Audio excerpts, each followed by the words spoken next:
Berikutnya adalah menguji hipotesis rata-rata dan proporsi sampel besar. Ya, sampel besar ini adalah sampel dengan jumlah besar dari 30 ya, besar sama dari 30. Yang pertama kita akan melihat menguji hipotesis rata-rata sampel besar. Contoh 1, perusahaan reksadana menyatakan bahwa hasil investasinya rata-rata mencapai 13,17%. Untuk menguji apakah pernyataan tersebut benar, maka lembaga konsultan CES mengadakan penelitian pada 36 perusahaan reksadana dan didapatkan hasil bahwa rata-rata hasil investasi adalah 11,39% dan standar deviasinya adalah 2,09%. Ujilah apakah pernyataan perusahaan reksadana tersebut benar dengan taraf nyata 5%. Nah, jadi di sini perusahaan reksadana menyatakan rata-rata hasil investasi rata-ratanya mencapai 13,17%. Berarti ini rata-rata dari populasi ya, dia menyatakan untuk keseluruhan. Kemudian ada sebuah konsultan yang bernama CES itu mengadakan penelitian. Jadi kalau untuk meneliti itu tentu yang kita ambil adalah sampel. Jadi dari 36 perusahaan reksadana diperoleh rata-rata investasinya 11,39% dengan standar deviasi 2,09. Jadi ini kan baru sampel ya, tapi bentuk yang menjadi pernyataan itu adalah tentang populasinya. Berarti nilai populasinya lebih besar daripada nilai sampel. Nah, ini akan dilihat apakah benar pernyataan 13,17% ini atau tidak. Tapi kita menggunakan penelusuran atau uji dari sampel. Oke, caranya bagaimana? Pertama, sesuai dengan langkah yang sudah kita sebutkan pada pengujian hipotesis part 1. Di langkah 1 itu kita rumuskan dulu hipotesisnya. Ya, kita lihat soal. Di sini soalnya tentang rata-rata, ya, tentang rata-rata. Berarti kita menguji hipotesis rata-rata, ya. Kalau rata-rata berarti kita menggunakan mu. Oke, karena dia rata-rata populasi ya. Rata-rata populasi tadi adalah 13,17%. Berarti ini H0-nya, mu-nya sama dengan 13,17%. Ya, karena pada soal di sini menyatakan seperti itu. Ya, rata-ratanya sama dengan 13,17%. Jadi H0-nya sama dengan mu sama dengan 13,17%. Sehingga H1-nya yaitu kebalikan dari H0 itu adalah mu tidak sama dengan 13,17%. Ya, itu cara merumuskan hipotesis dari sebuah soal. Ini kita lihat catatan, apabila melihat tanda sama dengan dan tidak sama pada perumusan hipotesis tersebut, maka tanda itu menunjukkan adanya pengujian dua arah. Berarti kita nanti menggunakan kurva dua arah. Langkah kedua adalah menentukan taraf nyata. Nah, taraf nyata inilah yang menggunakan distribusi normal atau distribusi Z pada bab sebelumnya. Pada pertemuan-pertemuan sebelumnya kita sudah membahas ini. Jadi caranya adalah dia telah ditentukan taraf nyatanya itu 5% tadi dari soal. Ya, lihat di sini taraf nyatanya 5%. Jadi dari 5% ini, karena pengujian kita dua arah, maka nilai titik kritisnya itu berasal dari alfa per 2. Jadi alfa yang 5% ini dibagi 2, dapatnya 0,025. Berarti kita buat dulu kurva seperti ini, ya. Nanti 0,025 sebelah kiri dan 0,025 sebelah kanan. Nah, dari ini 0,025 itu berarti gimana cara mendapatkan nilai kritis Z-nya? Itu adalah 0,5 dikurang 0,025 dapatnya 0,4750. Dengan menggunakan tabel distribusi normal untuk nilai 0,4750 berarti Z-nya berada di 1,96. Karena daerahnya ada 2, berarti satu lagi adalah min 1,96. Jadi kalau saudara ingin melihat di tabel distribusi normal cuma ada nilainya 1,96 ya. Nah, di sini tinggal dibuatkan saja satu lagi pasangannya adalah min 1,96. Jadi kalau sudah dibuat di kurva seperti ini, antara min 196 dan 1,96 itu adalah posisi tidak menolak H0. Ya, tidak menolak H0 berarti menerima H0. Sedangkan daerah di ekor kiri dan di ekor kanan itu posisi daerah penolakan H0. Nah, kemudian kita lakukan uji statistik. Ya, langkah ketiga adalah uji statistik melihat di mana posisi kita, apakah menolak H0 atau malah menerima H0 dengan cara menggunakan rumus Z.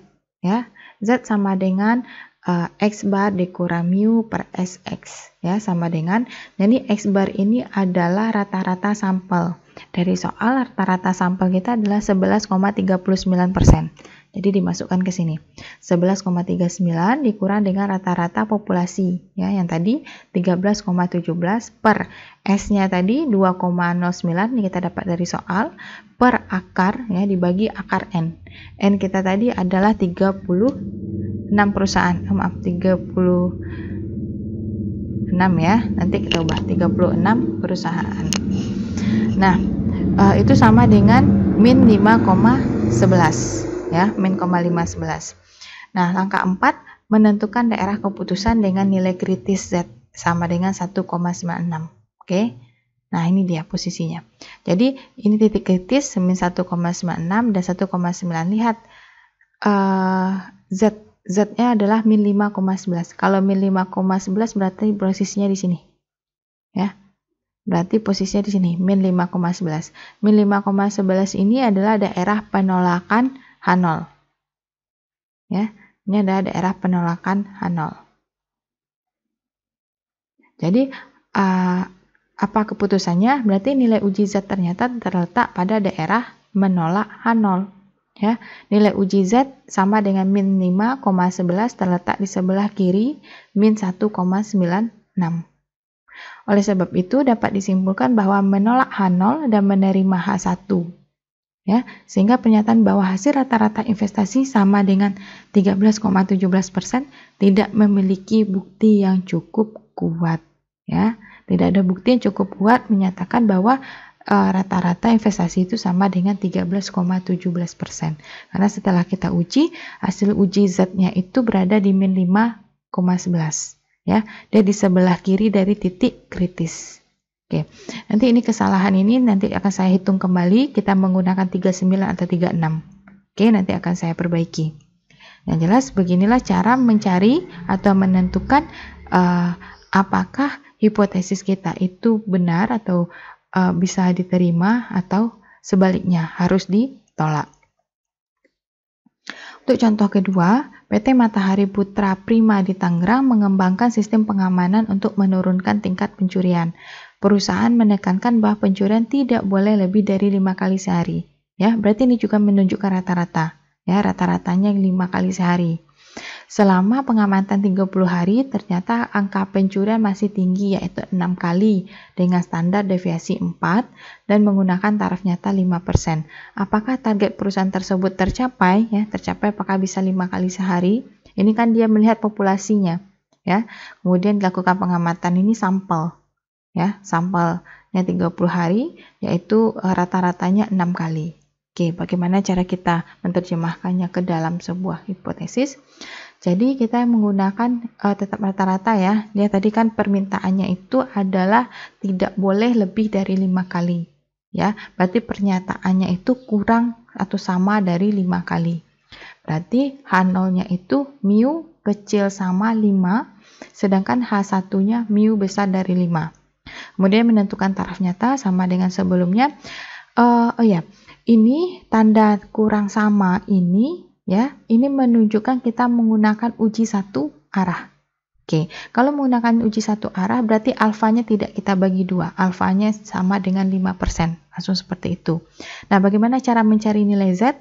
Berarti nilai Z-nya adalah 0,5 dikurang 0,05 sama dengan 0,4500.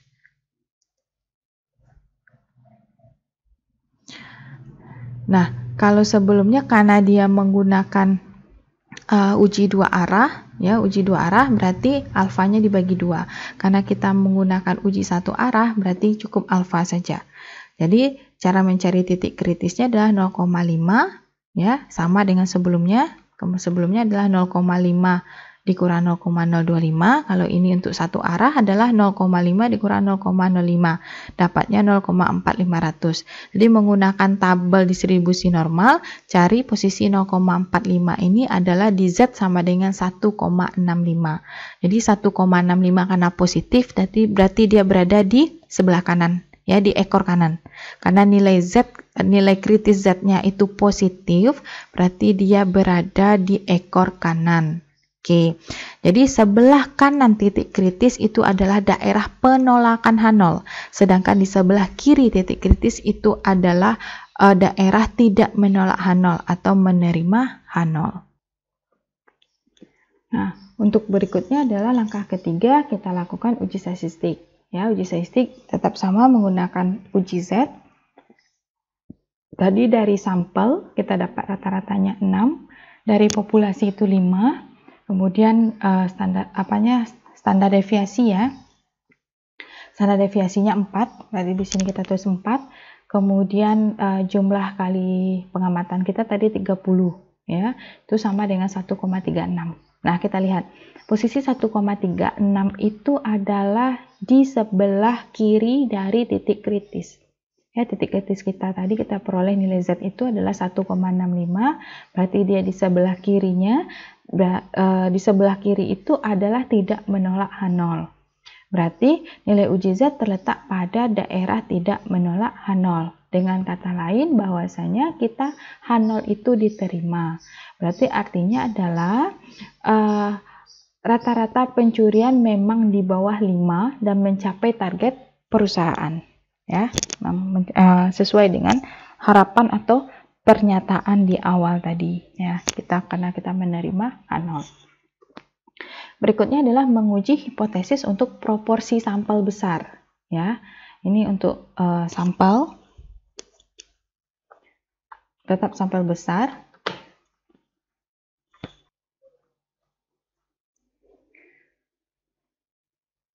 Untuk hipotesis proporsi ini kita mempunyai proses yang sama dengan pengujian hipotesis rata-rata.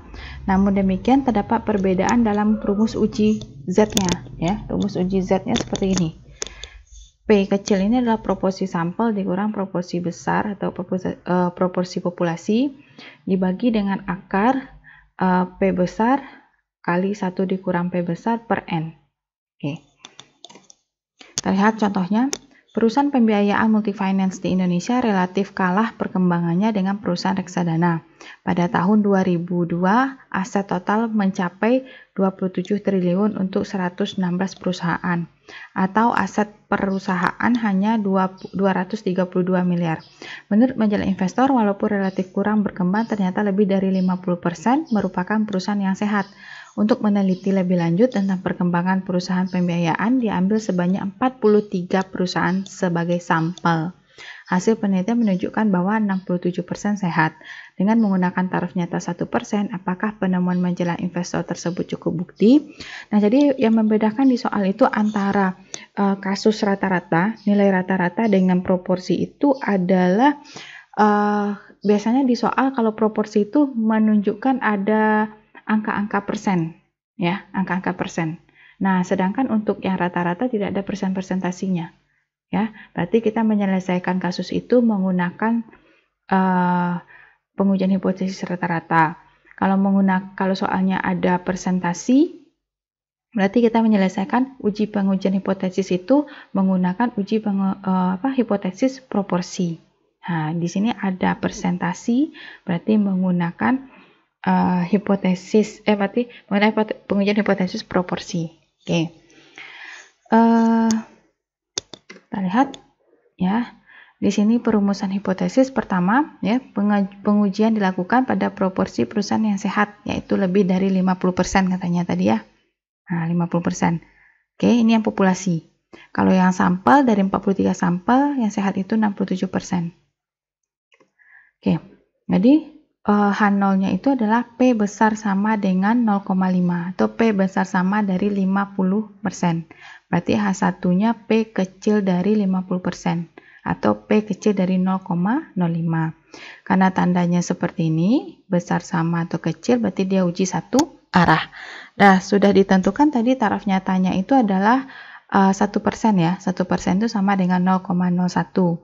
Sehingga nilai kritisnya adalah 0,5 dikurang 0,01 dapatnya 0,4900. Berarti nilai kritisnya ditemukan di posisi 2,33 ya. Nah, karena berada di sebelah ekor kiri maka tandanya negatif ya, menjadi min 2,33. Kenapa demikian? karena P-nya itu besar sama 0,5. Oke, atau H1 ya. H1 ini kan sebenarnya daerah penolakan H0. Nah, lihat di sini posisi H1 itu kecil dari berarti posisinya di ekor kiri. Jadi di tabel itu cuma ada nilai positif 2,33 karena posisinya di ekor kiri, jadi dia menjadi min 2,33. Oke, kenapa demikian? Kita lihat di H1. H1-nya itu tandanya kurang dari. Ya, kalau kurang dari berarti dia sebelah kiri, ya, di ekor kiri.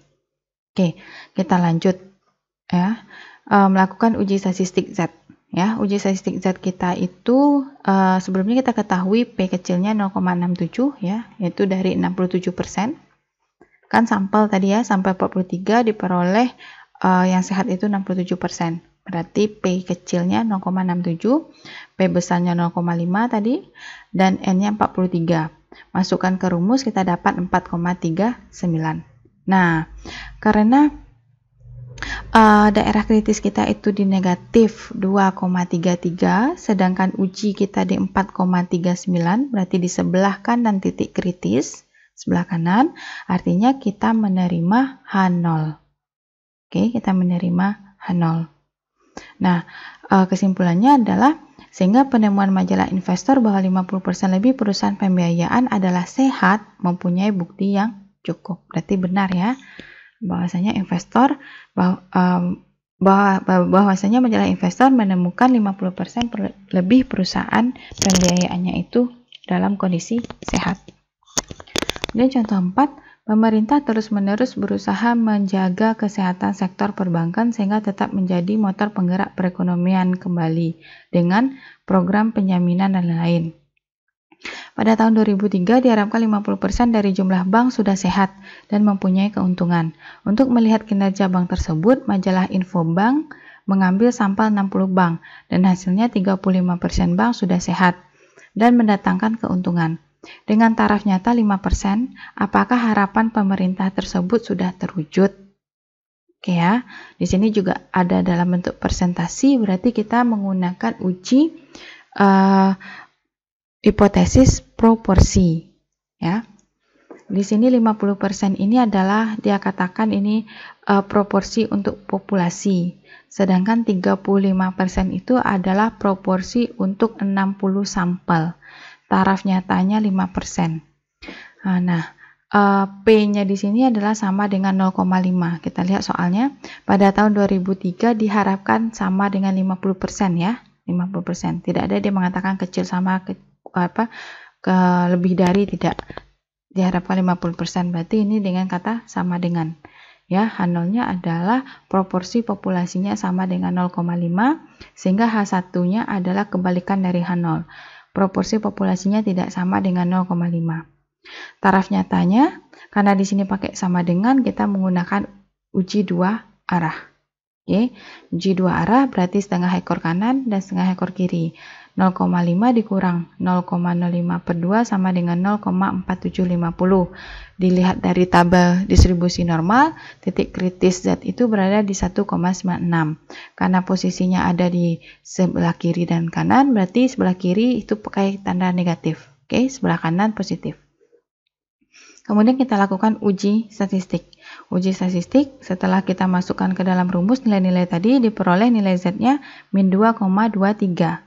Oke, karena Z-nya itu tadi min 1,96 ya, dan 1,96, sedangkan Z-nya itu min 2,23, posisinya di sini. Berada di daerah penolakan H0. Berarti kesimpulan kita adalah, keputusan kita adalah H0 ditolak ya, atau H1 diterima. Sehingga kesimpulannya adalah kesimpulan dari kondisi ini adalah bahwa terdapat cukup bukti untuk menolak H0 dan dapat disimpulkan bahwa dunia perbankan yang sehat tidak sama dengan 50%. Oke.